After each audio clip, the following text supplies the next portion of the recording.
रायगडचं रंजित राजकारण. रायगड हा आता कृषी प्रधान जिल्हा राहिलेला नाही. एकेकाळी भाताचं कोठार होतं, वनसंपत्ती चांगली होती, पण आता हा औद्योगिक जिल्हा झालाय आणि त्याचबरोबर पर्यटन. मुंबईचं सानिध्य पुण्याही जवळ, त्यामुळे रायगडला अनन्यसाधारण महत्व राजकीय दृष्ट्या, सामाजिक दृष्ट्या आणि भौगोलिक दृष्ट्या सुद्धा आले. 1980 नंतरच याची चुणूक कदाचित राजकारण्यांना लागली असावी. मग इस्टेट एजंट आले, जमिनीचे व्यापारी आले, मोठे कॉन्ट्रॅक्टर आले, रोड कॉन्ट्रॅक्टर आले, बिल्डर आले, अनेक जण राजकारणात आले. रायगड पुरताच विचार केला तर रायगडचं राजकारण इतर जिल्ह्यांप्रमाणेच अगदी ग्रामपंचायतीपासून नगरपालिकेपर्यंत आणि नगरपालिकेपासून आमदारकी खासदारकीपर्यंत चालते. मग याच्यात पुन्हा गावक्या, भावक्या, कोणी कोणाला पाडलं, कोण कोणाच्या धंद्यात आडवा आला, यातून सर्व आर्थिक दुश्मनी आणि राजकीय दुश्मनी तयार होते. त्यानंतरची घराणेशाही.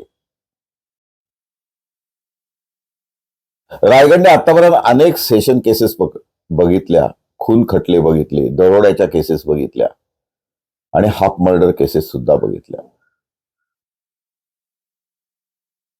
यातील अनेक केस किंवा खटले हे राजकीय पार्श्वभूमी असलेले होते. अगदी धनुर्धर खोपकरांचा खून खटला इथपासून सुरू झालेला हा प्रवास, त्यानंतर विष्णू आचरेकर खून खटला, ओवळेकर खून खटला, साबळे मर्डर केस, अहिरे मर्डर केस, महाडजुळे आचलोळी जवळील खटला, पालांडे मर्डर केस, रोह्याच्या भातसईतली मर्डर केस, उरण तालुक्यातल्या विशेष करून काही मर्डर केसेस आणि पेण तालुक्यातील दादर कळवा या भागातील केसेस, कोळी कोपरच्या केसेस, उलव्यातील केसेस, अनेक खटले आले. अनेकांमध्ये काही जणांचा हकनाक जीव गेला, काही जण कायमचे जायबंदी झाले, अनेकांचे संसार उद्ध्वस्त झाले. बरं, हे खटले वर्षानुवर्ष चालले. या खटल्यांच्या राजकारणातून राजकीय नेतृत्व तयार झालं. म्हणजे खून खटले चालवणारे आणि आरोपींना बिनधास्त सोडवणारे असे काही वकील तयार झाले. अनेक खटल्यांना राजकीय पार्श्वभूमी होती. इतर जिल्ह्यात हे चालत नाही का? तर चालते. मग मुळशी पॅटर्न असेल, लातूर पॅटर्न असेल, अलीकडचा बीड पॅटर्न असेल, सर्वकडेच राजकारणाचं गुन्हेगारीकरण झाले. पण रायगडचं वैशिष्ट्य वेगळं. निवडणुका तोंडावर आल्या की पूर्वी आचारसंहिता नसायची. मग बोर्ड लावण्यावरून, भिंती रंगवण्यावरून सुद्धा मारामाऱ्या व्हायच्या. मग जिल्ह्यातील नेतृत्वाकडे लोक यायची, क्रॉस कंप्लेंट पडायच्या. या रायगडच्या राजकारणातल्या क्रॉस कंप्लेंट या मजेशीर असायच्या. माझ्या गळ्यातील मंगळसूत्र खेचलं, गंथन खेचलं, माझ्या गळ्यातली चैन खेचली, ही वाक्य नेमकी असायची. पुढे आलेबी सिद्ध होईल नाही होईल, जामीन मिळेल नाही मिळेल, पण निवडणुकीच्या तोंडावर आपल्या विरोधकांना पोलीस कस्टडीत ठेवण्याचं राजकारण हे रायगडला सुरू झालं. पोलीस यंत्रणाही हतबल होती. कारण फिर्याद आली, विरुद्ध पार्टीने सुद्धा फिर्याद केली की एकमेकांवर केस टाकणं आलं. जखमी असोत अगर नसोत,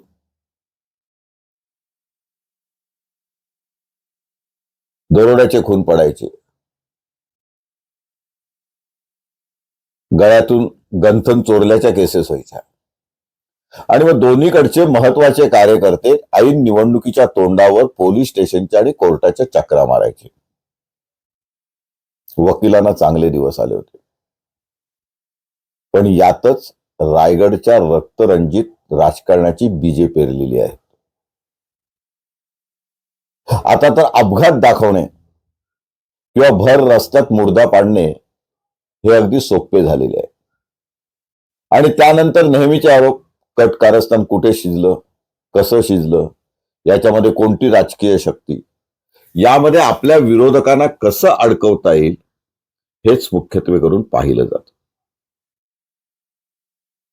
आणि मग ते 120B कट कारस्थान ते काही कोर्टात सिद्ध होत नाही. अर्धे आरोपी सुटतात. ज्यांनी प्रत्यक्ष हल्ला केलेला असतो, ज्यांच्या विरुद्ध पुरावा असतो, प्रत्यक्षदर्शी साक्षीदार विश्वासार्ह असतात, त्यांना शिक्षाही होते. पण असे खोटे आरोपी वाढवण्याच्या नादात किंवा विरोधकांना गुंतवण्याच्या नादात अनेक वेळा रायगड मधल्या महत्वाच्या राजकीय पार्श्वभूमी असलेल्या खून खटले किंवा सेशन केसेस सुटलेल्या आहेत, हे सुद्धा आज इथे प्रकर्षाने जाणवतं. ही सगळी चर्चा अर्थातच नुकतीच खोपोली येथे जी काही हत्या झाली, राजकीय हत्या झाली, त्या निमित्ताने होते. पण हे रायगडचं समीकरण सुद्धा आपण समजावून घेतलं पाहिजे, मानसिकता समजावून घेतली पाहिजे. आपण निवडून देत असलेले सरपंच, नगरसेवक, जिल्हा परिषद सदस्य, पंचायत समिती सदस्य, अगदी आमदार, खासदार यांची पार्श्वभूमी काय, त्यांची गुन्हेगारी प्रवृत्ती किती आहे, हे व्हाईट कॉलर क्रिमिनल आहेत का, हे भ्रष्टाचारात किती गुंतलेले आहेत, यांच्यावर आधीच्या केसेस किती आहेत, याचा वापर, विचार आपण मतदानाच्या वेळी करत नाही. शिक्के मारताना आपल्या प्रायोरिटी वेगळ्या असतात.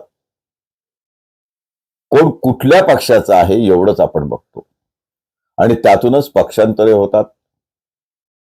चांगले उमेदवार आपल्याला मिळत नाहीत. एखादा चांगला उमेदवार उभा राहिला तर त्याचं डिपॉझिट जप्त होतं, कारण तेवढी त्याच्याकडे क्रयशक्ती नसते, पैसे खर्च करण्याची ताकद नसते, तो बाहुबली नसतो, त्याच्याकडे कार्यकर्ते नसतात. आता कार्यकर्ते पोसायचे तर पुन्हा 5 वर्ष त्यांना पैशांनी सजवायला लागतं, खिशात हात घालायला लागतो. हा प्रचंड खर्च करण्यासाठी तुमच्याकडे माया लागते, मग तो काळा पैसा लागतो, मग इस्टेट एजन्सी लागते. हे सगळं दुष्टचक्र आहे. आणि त्यामुळेच असंस्कृत, अशिक्षित उमेदवार आपल्या माथी पडतात. मग त्यांची ती जीवघेणी स्पर्धा सुरू होते. मग कुणाला अपघात होतो, कुणावर जीवे ठार मारण्याचा हल्ला होतो. बरं, हे सर्व परवडलं, पण विरोधकांना नामोहरम करण्यासाठी त्यांची सक्तीने कर्ज वसूल करणे, त्यांच्या आर्थिक नाड्या दाबणे, हे सुद्धा आता प्रकार रायगडमध्ये सुरू झालेले आहेत. आणखी एक बाब चर्चेला घेतली पाहिजे, जी महत्वाची आहे. आता बेछूट आरोप करणे, आपल्या विरोधकांवर कोणत्याही प्रकारचे आरोप करणे, हे सुद्धा सुरू झालेले आहे. ही रायगडची संस्कृती नव्हती. म्हणजे पक्षांतर केल्यानंतर आपण जो पक्ष सोडलाय त्याला वाटेल ते बोलणं, पक्षाच्या नेत्यांना वाटेल ते बोलणं, आपले विरोधी उमेदवार असतील किंवा प्रतिस्पर्धी उमेदवार असतील किंवा प्रतिस्पर्धी राजकारणी असेल, त्याचे वाभाडे काढणे, त्याच्या फायली ओपन करणे, त्याला सूडबुद्धीने वापरणे, हा सुडाचा प्रवास शेवटी या रक्तरंजित राजकारणाकडेच वळतो. नेते कदाचित कार्यकर्त्यांना राग काढायला सांगतही असतील. पण मला वाटत नाही कुठला नेता किंवा वरिष्ठ पातळीवरचा नेता एखाद्याचा खून करायला, रक्त सांडायला सांगेल. पण तरी सुद्धा त्यांची नावे येतात. आणि असे नेते खरंच जर रक्तरंजित राजकारण करत असतील तर त्यांचा निषेध हा व्हायलाच पाहिजे. मग ते कोणत्याही पक्षाचे असो, कोणत्याही पदावर असो. तुम्ही तुमचं राजकारण करा, पण एखाद्याचं कुटुंब उद्ध्वस्त करण्याचा हक्क तुम्हाला नाही. हे खोट्या गुन्ह्यात गुंतवण्याचं राजकारण आणि एखाद्याच्या घरात रक्त सांडण्याचं राजकारण हे दोन्ही सुडाचे प्रवास आहेत. रायगडमधनं हे थांबले पाहिजे. पोलीस यंत्रणा त्याच्यासाठी प्रामाणिक पाहिजे. सर्व पोलीस अधिकारी प्रामाणिक नसतात असं नाही, पण जे प्रामाणिक असतात त्यांना मोकळ्या वातावरणात काम करता येत नाही. त्यांच्यावर सुद्धा राजकीय दबाव असतो. त्याच्यात हे सत्तेचं राजकारण, युतीचं राजकारण, महायुतीचं राजकारण, आघाडीचं राजकारण. त्यामुळे सत्तेत जे आहेत, स्थानिक पातळीवरची सत्ता आणि राज्य पातळीवरची सत्ता, यातल्या राजकारणाचा दबाव सातत्याने पोलिसांवर येतो. त्यामुळे पोलीस सुद्धा मोकळ्या वातावरणात तपास करू शकत नाही. पोलिसांची जर इच्छाशक्ती असेल तर कुठल्याही खून खटल्यातील खरे आरोपी आणि नेमकेच आरोपी कोर्टासमोर येतील. त्यांच्यावरच चार्जशीट दाखल होईल, पुरेसा पुरावा होईल आणि त्यांना जन्मठेप तरी निदान होऊ शकते. पण केसेस खटले सुटतात याचं मुख्य कारण तपासातल्या त्रुटी ह्या असतात. आणि ह्या त्रुटी एकतर पोलिसांच्या बावटपणामुळे राहतात किंवा त्यांच्यावर जो काही दबाव असतो फायली रंगवण्यासाठी, खोटे कागद रंगवण्यासाठी, खोटे पंचनामे आणि खोट्या फिर्यादी करण्यासाठी, खोट्या आरोपीला गुंतवण्यासाठी जो काय राजकारणाचा वापर होतोय तो अधिक गंभीर आहे. आता रायगड म्हणजे तिसरी मुंबई होते. या पुढील काळात आणखी समृद्धी वाढणार आहे. जमिनीचे भाव आत्ताच करोडोंमध्ये झालेले आहेत. पुढच्या काळात सोन्यापेक्षा महाग जमीन होणार आहे. अशा परिस्थितीत ही ज्या अपप्रवृत्ती राजकारणात आल्यात त्यांना राजकारणाबाहेर ठेवणं, चांगल्या माणसाने उभं राहणं आणि त्यांना तुम्ही आम्ही सपोर्ट करणं, भरभरून मतदान करणं, रायगडमध्ये परिवर्तन घडवून आणणं, ज्यांची ज्यांची गुन्हेगारी पार्श्वभूमी आहे, जे जे कॅमेऱ्यासमोर बेतालपणे बोलत आहेत, सुडाचं राजकारण करत आहेत, त्या सर्वांनाच घरी बसवणं आणि त्यांच्या जागी योग्य सुशिक्षित उमेदवार निवडून आणणं ही तुमची आमची जबाबदारी आहे. राजकीय पक्षाची सुद्धा तेवढीच जबाबदारी आहे. तुम्ही ज्यांना उमेदवारी देता ते केवळ पैसे किती खर्च करतात हेच पाहणार आहात की त्यांचं शिक्षण, त्यांचं चारित्र्य, समाजसेवेच्या प्रती त्यांची असलेली बांधिलकी, त्यांच्यातला कार्यकर्ता याला प्राधान्य देणार आहात हे सुद्धा राजकीय पक्षांची जबाबदारी आहे. राजकीय पक्षांनी सुद्धा चांगले उमेदवार दिले तर लोकांपुढे चांगले पर्याय उभे राहतील. आजकाल जे भरमसाठ पैसे वाटण्याचं प्रवृत्ती सगळ्याच पक्षात निर्माण झालेली आहे.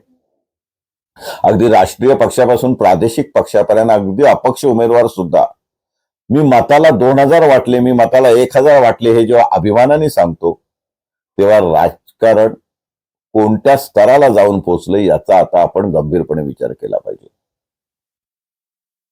बरं, झोपडपट्टीतच पैसे वाटले जातात का? तर नाही. नुकत्याच झालेल्या नगरपालिका निवडणुकीमध्ये शहरामध्ये सुशिक्षित पांढरपेशा लोकांनी सुद्धा अपवाद म्हणून, नाहीतरी ते पैसे खर्चच होणार आहेत ना, तर माझ्या नावाने आलेले पैसे मी का ठेवून घेऊ नये या भावनेने उदात्त हेतूने पैसे स्वीकारले. सुशिक्षित मतदार सेवा अशा प्रकारे स्वतःला लिलावात काढतात तेव्हा रायगडचं भवितव्य खुनशी राजकारणाकडे, रक्तरंजित राजकारणाकडे गेलं तर नवल काहीच नाही. ज्या न्यायप्रविष्ट बाबी आहेत, जे तपास सुरू आहेत, त्याबद्दल आपण भाष्य करणं योग्य नाही. पण रायगड पोलिसांकडनं विशेष अपेक्षा आहे. एक उत्तम पोलीस अधीक्षक रायगड जिल्ह्याला मिळालेले आहेत. त्यांच्या नेतृत्वाखाली हे जे राजकारण चालू आहे, तपासातली ढवळाढवळ चालू आहे, प्रत्यक्ष अप्रत्यक्षपणे दबाव येत आहे, तो टाळला जाईल. योग्य तपास होईल. या नगरपालिका निवडणुकीमध्ये आणि होणाऱ्या जिल्हा परिषद निवडणुकीमध्ये जे संभाव्य रक्तरंजित राजकारण आहे, जो सुडाचा प्रवास आहे, ज्याचे संभाव्य हल्ले होणार आहेत, त्याच्यावर आधीच प्रतिबंध केला जाईल. आणि जर अशा अप्रिय घटना घडल्यात तर निस्पृहपणे खरा तपास होईल. खरे आरोपी कोर्टासमोर येतील, एवढीच आज आपण अपेक्षा करूया. जिल्ह्यातील मतदारांना शुभेच्छा देऊया, त्यांना सुबुद्धी हो आणि गुन्हेगारी प्रवृत्तीच्या सर्वच राजकारणांना निवडणुकीपासून लांब ठेवण्याची, मतदानापासून लांब ठेवण्याची इच्छा प्रत्येक मतदारामध्ये हो. आपले मत विकले जाणार नाही, आपण कोणाकडनं पैसे घेणार नाही आणि माझे मत हे शुद्ध चारित्र्याच्या निष्ठावान कार्यकर्त्याला जाईल, योग्य उमेदवाराला जाईल आणि असा योग्य उमेदवार देण्याची जबाबदारी सुद्धा माझी आहे. मी राजकीय पक्षांवर त्यासाठी दबाव आणेन असा पण या वर्ष समाप्तीला, या संध्येला केला तर नवीन वर्ष नक्कीच सुखाचं जाईल. रायगडचं राजकारण शुद्ध होईल, सुधारेल. नाहीतर रायगडचा बीड व्हायला, रायगडचा मुळशी पॅटर्न व्हायला वेळ लागणार नाही. किंबहुना त्याची सुरुवात झालेली आहे. सर्वच लोकप्रतिनिधींनी आता गंभीरपणे वागलं पाहिजे. आपण काय करतोय, आपल्या बोलण्यातून, आपल्या कृतीतून काय अनर्थ घडतोय याची जाणीव त्यांना हो, ही सदिच्छा व्यक्त करूया. आज आपण इथंच थांबूया. जय हिंद,